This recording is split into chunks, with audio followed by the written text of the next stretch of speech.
तो इस तरह से एक क्षेत्र दिगंबर होकर के भी एक तरह से समझें कि पुराने पूर्वज दिगंबर जो ट्रस्टी लोग रहे, उनकी सरलता कहें या थोड़ी सी असावधानी कहें या ध्यान देने योग्य उन्होंने कोई ऐसा काम नहीं कर पाए, उसका फ़ायदा दूसरों ने उठा लिया।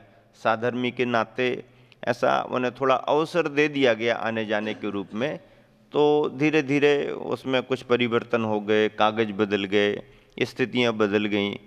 और एक स्थिति आई कि जब वह लोग भी अपना दावा प्रस्तुत करने लगे, मूर्ति आदि में लेप वगैरह करके उसको दूसरा रूप देने लगे, तो विवाद खड़ा हो गया। और विवाद खड़ा होने पर फिर अंततः कोई ऐसा हल सा नहीं निकला, तो उस समय जो कलेक्टर रहा या जो भी उस समय जज रहा होगा, उसने विवाद को देख करके ताला डलवा दिया। आज भी शिरपुर अंतरिक्ष का मंदिर बंद है। झरोखे से यात्री लोग मूर्ति का दर्शन कर लेते हैं। मूर्ति पर कोई अभिषेक वगैरह नहीं होता। अंदर की शेष वेदियां जो हैं, जो दिगंबरी वेदियां हैं, उन पर पुजारी जी या वहाँ पर रहने वाले भैया जी वगैरह जाते हैं, अधिकृत हैं वो जाने के लिए। उनकी तरफ से भी श्वेतांबर जो भी अधिकृत हैं वो भी पुजारी वगैरह जाते, अपना अपना करके आ जाते। मूल मूर्ति पर ऐसा कुछ नहीं होता है। तो इस तरह से ऐसी स्थिति में लोगों को काफ़ी उम्मीद रही कि आचार्य श्री का बिहार उस तरफ हो और कोई हल निकले। आचार्य श्री के मन में बहुत भाव भी था। कमेटी आई भी, कमेटी को मार्गदर्शन भी दिया, सुझाव भी दिए, उपाय भी बताए, लेकिन उपाय कोई ऐसे सफलता दिलाने वाले नहीं हुए। फिर आचार्य श्री का भी कोई ऐसा एकदम मन नहीं बना उस तरफ बिहार करने के लिए। हालांकि उस तरफ के समाज प्रतिनिधियों में एक कारंजा के ब्रह्मचारी माणिक चंद जी चौरे करके तात्या जी के नाम से काफ़ी प्रसिद्ध उस तरफ रहे हैं। उनका विद्वानों के रूप में बड़ा योगदान, बाल ब्रह्मचारी रहे हैं। आचार्य समंत भद्र महाराज जी जो गुरुकुलों की प्रणाली को आगे बढ़ाने वाले, कुंभोज बाहुबली है, कारंजा गुरुकुल है, एलोरा गुरुकुल है आदि आदि, उन समंत भद्र महाराज जी के शिष्य के रूप में वो थे, ब्रह्मचारी थे, विद्वान थे। तो वो अपना एक प्रतिनिधि मंडल लेकर के आचार्य श्री के पास में आए। उसमें वहाँ के स्थानीय बंधुओं के साथ एक ब्रह्मचारी धन्य कुमार जी बेल्लोकर भी थे। ये सभी पुराने समझ लीजिए कि निश्चय के रंग में रंगे हुए लोगों में, स्वाध्यायी लोगों में थे, पहचान रखने वाले, पर आचार्य श्री के प्रति बहुत श्रद्धा थी, लगाव था, आते थे, स्वाध्याय की चर्चा भी करते थे और आचार्य श्री को निवेदन भी करते थे कि हमारे उस इलाके में पधारो, कुछ काम क्षेत्र का हो गया। ये सभी लोग सिरपुर क्षेत्र से जुड़े हुए थे। और माणिक चंद जी बज साहब बासिम वाले अभी भी हैं। वो पूरा जीवन उन्होंने एडवोकेट रहे, लेकिन वकालत नहीं की, पूरा केस उन्होंने देखा। आज भी सुप्रीम कोर्ट में या हाई कोर्ट के जो भी केस होते हैं वो खुद अपनी फ्री सेवाएं देते। पूरा जीवन उन्होंने फ्री सेवा के रूप में दिया है। परिवार भी अच्छा सक्षम है बासिम का। बज साहब, माणिक चंद जी बज, इन तीनों के प्रतिनिधित्व में वहाँ की आसपास की समाज के प्रतिनिधि लोगों ने आचार्य श्री से मुक्तागिरी में बहुत भावपूर्वक निवेदन किया कि गुरुदेव आप क्षेत्र पर पधारें। आचार्य श्री ने यही कहा कि देखो, क्षेत्र पर पधारना एक अलग बात है, पर ये सभी काम कानूनी जो होते हैं वो अपने तरीके से चलते हैं। इसमें धार्मिक गुरु या धार्मिक भावना कोई काम नहीं करती है। और यदि आपस का कोई समझौता होता हो, कोई रास्ता निकालते हो आप लोग, तो हमारा आना ठीक भी रहेगा। दिगंबर समाज के प्रतिनिधियों ने कुछ ऐसा आशय भी प्रकट किया कि भाई समझौते के रूप में कुछ भी अपन करें, लेकिन सामने वाले की उतनी सद्भावना नहीं बनी और उनका आग्रह उसी रूप में रहा, तो वो मतलब सिद्धांत के अनुकूल नहीं बैठा, तो वो बात जमी नहीं। तो आचार्य श्री का बिहार भी उस तरफ नहीं हुआ। लेकिन आचार्य श्री ने अपना आशीर्वाद दे करके और ये ब्रह्मचारियों के माध्यम से भेज करके वहाँ का वातावरण बहुत अच्छा समाज में तैयार करा दिया और बहुत जागरूकता से क्षेत्र की सुरक्षा, मतलब जो गया सो गया, लेकिन उसके बाद फिर कुछ जा नहीं सका, ये जागरूकता ही बहुत बड़ी समाज में रही। और ऐसा करते हुए आचर्षी का वो चतुर्मास भी वहीं पर 1991 का संपन्न हुआ। चातुर्मास के बाद बिहार की संभावनाएं बहुत उस तरफ की थी, लेकिन आसपास के ग्रामों से बिहार करते हुए आचर्षी का पुनः आगमन इसी तरफ हो गया और ग्रीष्म काल का समय संभवतया आसपास या कहाँ बीनाबार आदि में बिता करके आचर्षी का पुनः एक चातुर्मास 1992 का सिद्ध क्षेत्र कुंडलपुर में समाज कमेटी को मिला। 1989 का चातुर्मास तो कुंडलपुर हुआ ही था, 90-91 का मुक्तागिरी और 92-92 का चातुर्मास फिर आचर्षी का कुंडलपुर में संपन्न हुआ। चातुर्मास के तरीके से होते हैं, विशेष प्रभावनाएं स्वाध्याय आदि होते हैं, कभी कभी कोई विशेष प्रसंग बन जाते हैं। ये चातुर्मास भी बड़ी धर्म प्रभावना के साथ संपन्न हुआ। चातुर्मास के बाद विहार होना था और आचर्षी एक निश्चित लक्ष्य को लेकर के जबलपुर मड़िया जी में जो एक नंदीश्वर मंदिर का निर्माण कार्य चल रहा था, उस नंदीश्वर मंदिर के पंच कल्याणक की रूपरेखा तैयार हो चुकी थी और उसे संपन्न कराने के लिए पुनः जबलपुर की ओर आचर्षी का विहार हुआ। मड़िया जी में आचर्षी शीतकाल के लिए विराजमान हुए।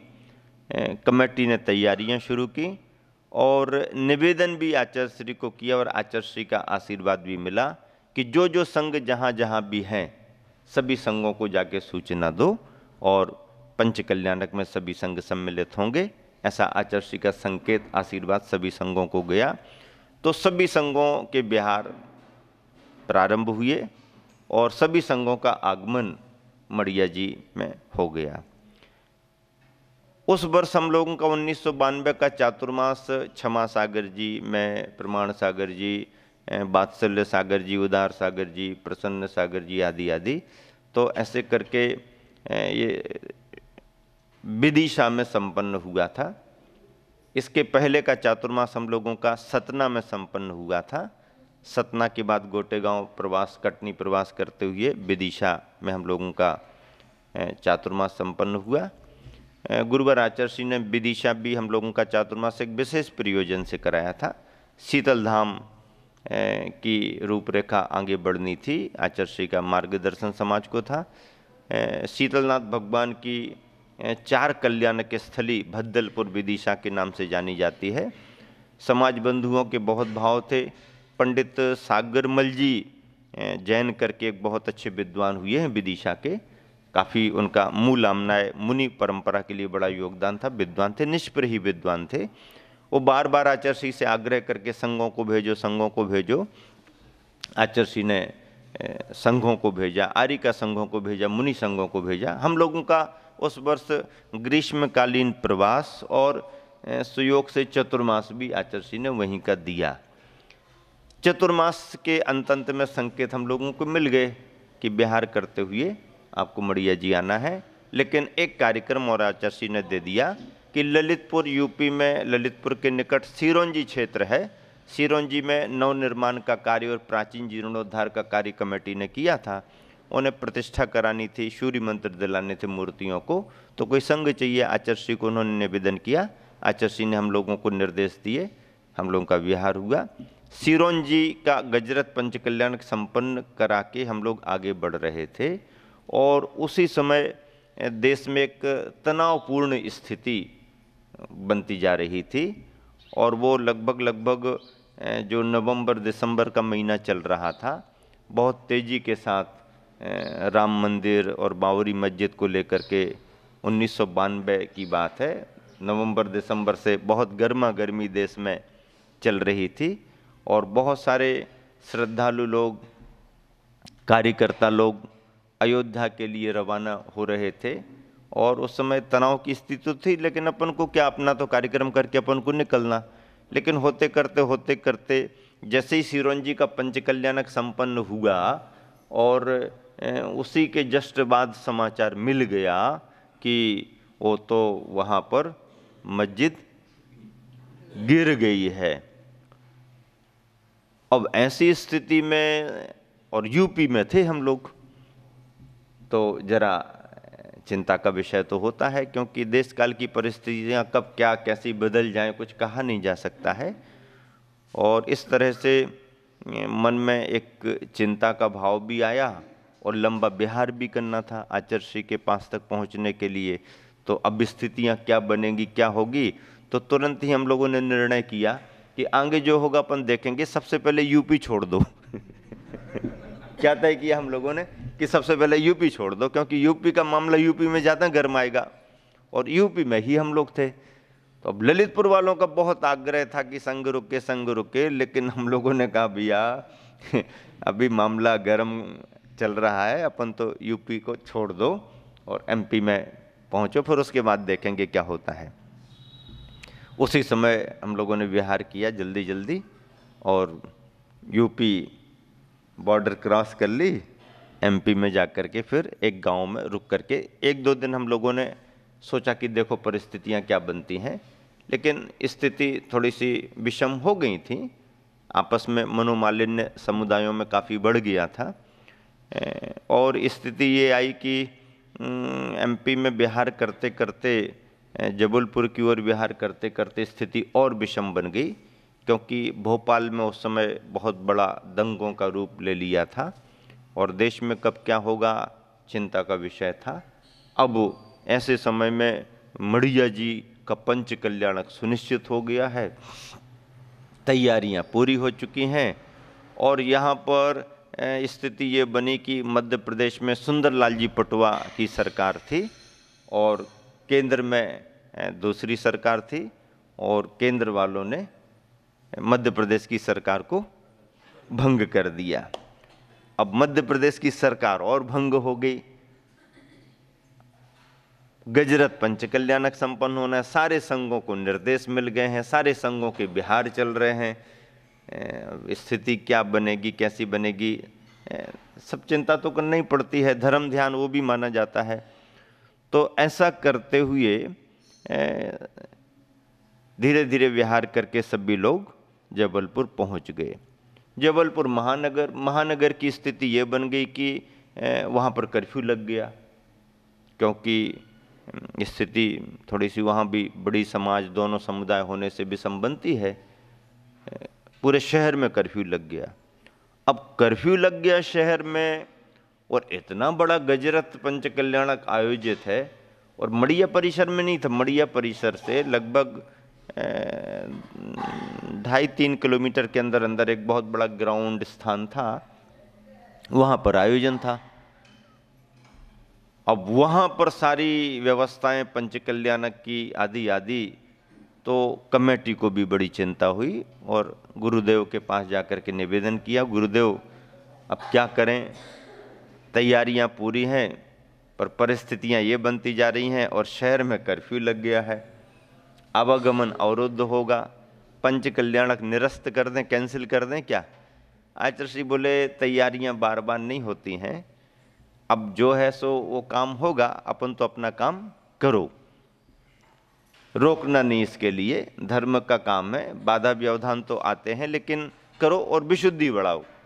आचार्य श्री ने संगस्थ साधुजनों को जाप करने के लिए संकेत दिए, बढ़िया जाप्यानुष्ठान करो, और सारे संघ ने त्यागी वृत्तियों ने मिलकर के अपने अपने समय पर अपनी अपनी जापें करना शुरू किया, और जितना ज़्यादा जाप हो सके अपनी विशुद्धि अपने कार्य को निर्विघ्न संपन्न कराएगी, ऐसा आचार्य श्री ने कहा। आचार्य श्री ने पहले भी संकेत दे दिया, देखो इतनी अच्छी आयोजना हुई है और ऐसा हो जाना ही कार्यक्रम का पहला व्यवधान तो माना जाएगा, इसका मतलब है कार्यक्रम में और भी व्यवधान आ सकते हैं, अपन को विशुद्धता रखनी है और जाप्य अनुष्ठान बढ़ाना है। प्रतिष्ठाचारियों को भी विशेष निर्देश दिए गए कि अच्छे से सावधानी से सब काम करना। कमेटी वालों ने भी चिंता प्रकट की, आचार्य श्री विशेष प्रबंध करना पड़ेगा, और प्रशासन के रूप में लगभग 500 पुलिस वालों को विशेष रूप से, पूरा खुला हुआ था स्थान तो सुरक्षा के लिए वहाँ पर नियुक्त किया गया। लेकिन आचार्य श्री कहने लगे इतनी तो जरूरत है ही नहीं, इतना क्यों ये आप लोगों ने करा लिया? बोले नहीं, ये प्रशासन ने ही कार्यक्रम को ध्यान में रख करके किया है। तो आचार्य सिंह कहने लगे देखो ये तो प्रशासन के लोग हैं, ड्यूटी अपनी करते करते वाकई में सही सेवा तो समाज के कार्यकर्ता करते हैं, तो युवक संगठन वगैरह को कहीं से बुला लिया जाए, वो सही ड्यूटी देंगे, 24 घंटे की देंगे। तो महाराष्ट्र से जो वीर सेवा दल नाम से एक बहुत बड़ा संगठन है, वहाँ समाचार कमेटी ने भिजाया और वहाँ से उनके लिए उनके कार्यकर्ताओं को बुलाया। बहुत मेहनती थे, बहुत अच्छी सेवाएं उन्होंने दी। तो जब बातचीत हुई कि कितने बुलाना है तो कितने बुलाना है, तो आचार्य सिंह कहने लगे देख लो जो भी जितनी आवश्यकता हो। तो कोई एक अनुभवी व्यक्ति कहने लगा, वहीं का समाज का अनुभवी पुराना आदमी कहने लगा, बोले जितने पुलिस वाले हैं कम से कम उतने तो बुलाना पड़ेगा, एक एक पुलिस वाले के साथ एक एक कार्यकर्ता भी लगाना पड़ेगा। हंसी में वो कहने लगा, तो तभी अपनी व्यवस्थाएं पूरी होगी। प्रशासन के भरोसे अपने समाज के कार्यक्रम और व्यवस्थाएं पूरी नहीं हो पाती। तो अच्छी संख्या के रूप में उन सबको बुलाया गया, काफ़ी उन्होंने सहयोग दिया, प्रशासन का भी अच्छा सहयोग रहा, कार्यक्रम चलते रहे। कार्यक्रम में कमेटी वालों ने भी विशेष रूप से उद्योगपतियों के लिए, समाज सेवी, कार्यकर्ता, राजनेताओं को भी आमंत्रित किया।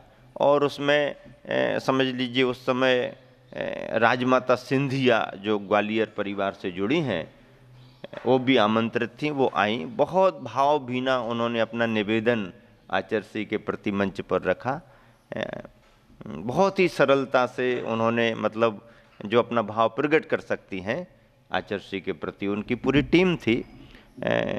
सुंदरलाल जी पटुआ स्वयं, भले वो अपदस्थ हो चुके थे, लेकिन श्वेतांबर बंधु जैन होने के नाते खुद उन्होंने समाचार भेजा कि मैं गुरुवर की वंदना करने को आना चाहता हूं। कमेटी ने संपर्क किया और वो केवल अकेले नहीं, अपने पूरे परिवार के साथ, जैसे श्रावक श्राविका आते हैं, दोनों मिल करके और अपने सभी इष्ट मित्रों को लेकर के, जैनी होने के नाते देखो सद्भावना जब बढ़ती है तो ऐसे ऐसे उदाहरण भी मिलते हैं।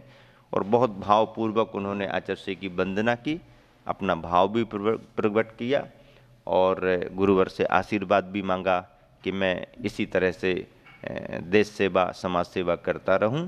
आचार्य सिंह ने प्रवचन में भी उनको बहुत अच्छा प्रोत्साहित किया।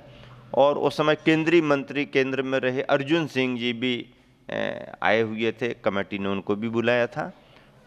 उन्होंने भी अपना भाव प्रकट किया, आचार्य सिंह ने उन्हें भी मार्गदर्शन भी दिया।